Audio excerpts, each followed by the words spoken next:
Yeah, today I'm going to talk about rural life and society. History, third lesson. So, rural life and society. Introduction. The pre-colonial period, Indian economy was predominantly an economy.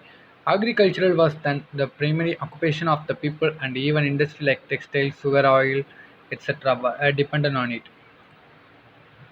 So, agriculture was then the primary occupation of the people. So in the earlier stages, agricultural was the main occupation. So main occupation of the people. Even that time, industries also they were working. Industry also were working. So like textiles, sugar, oil, etc. But all the industrial depended on agricultural only. So the British government in India did not adopt a pro-Indian agricultural and land revenue policy. So after British came to India, the government did not adopt a pro-Indian agricultural and land revenue policy. British government introduced three major land revenue and tenure system in India, namely the permanent settlement, the Magarwadi system, the royalty system. The economic exploitation of the peasants led to the revolt in the future. Okay, so this is the rural life and society.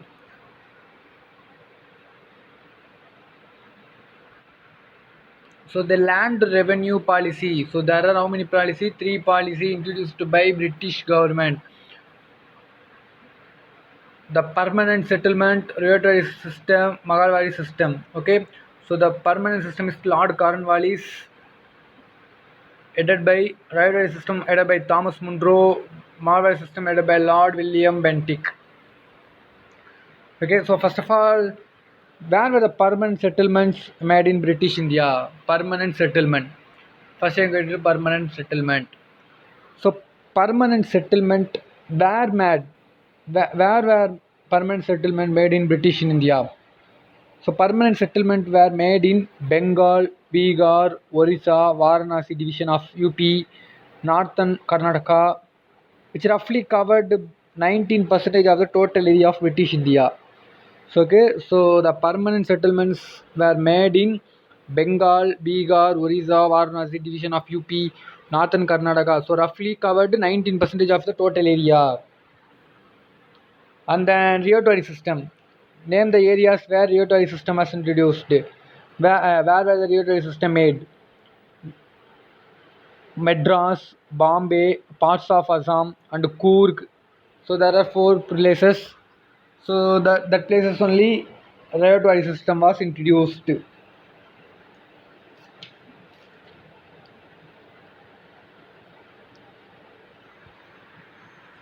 So salient features of the permanent settlement. The zamindars were recognized as the owner of land as long as they paid the revenue to the East India Company regularly. The zamindars acted as the agent of the government for the collection of revenue from the cultivators.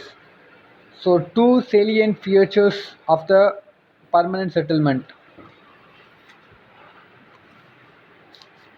So, first one is the when Robert Clive obtained the Diwani of Bengal, Bihar, so that introduced. So the zamindars were recognized as the owners of land as long as they paid. So zamindars were recognized as the owners. Zamindars as the owners of land, they paid the revenue of the East India regularly. So யார் east India கம்பெனிக்கு ரெகுலராக tax பே பண்ணுறாங்களோ they were own that land. The zamindars acted as a agent of the government for the collection of revenue from the cultivators. So the zamindars also acted as a tax collector, collection of revenue from cultivators. So from farmers. So zamindars acted as a agent, so to collect the money from the farmers.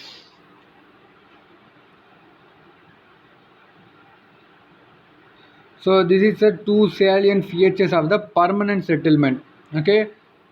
So first of all, the land revenue policy under the British is three system. One is permanent settlement, second one is Royal settlement, Magalwari system. Okay, so permanent settlement is Lord Cornwallis headed by Royal system called by Thomas Munro, Magalwari system headed by Lord William Bentinck. Okay, so permanent system is were made in Bengal, Bihar, Orissa, Varanasi division of UP, Northern Karnataka. So roughly 19% of places. And also there are two salient features of the permanent settlement. So Zamindar was recognized as the owners of the land because they paid. So Zamindars paid the money to the East India Company regularly. So East India Company support that Zamindars. After that, Zamindars worked also worked as the agent to collect the money from the farmers. Okay, and then what are the salient features of the rotary system? So rotary system. So rotary system is there are three salient features. First one is revenue settlement was done directly with the riots. So revenue settlement, that revenue settlement was done directly with riots. So riots, that is only called rotary system. Measurement of field and an estimate of produce was calculated. Measurement of field and estimate of produce was calculated, and the government fixed the demand at 45 to 50% of the produce.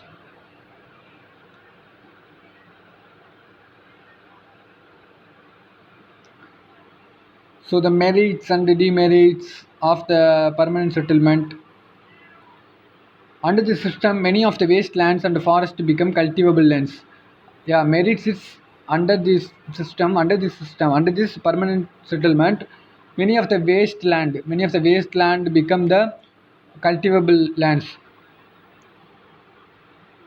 Yeah, because அது வேஸ்ட்டுன்னு சொல்லாமல் அதுக்கும் வந்து farmers போட்டு use பண்ணுறாங்க. So that's only called, so wastelands and forest became cultivable lands. The zamindars became the owner of the land. So zamindars means what?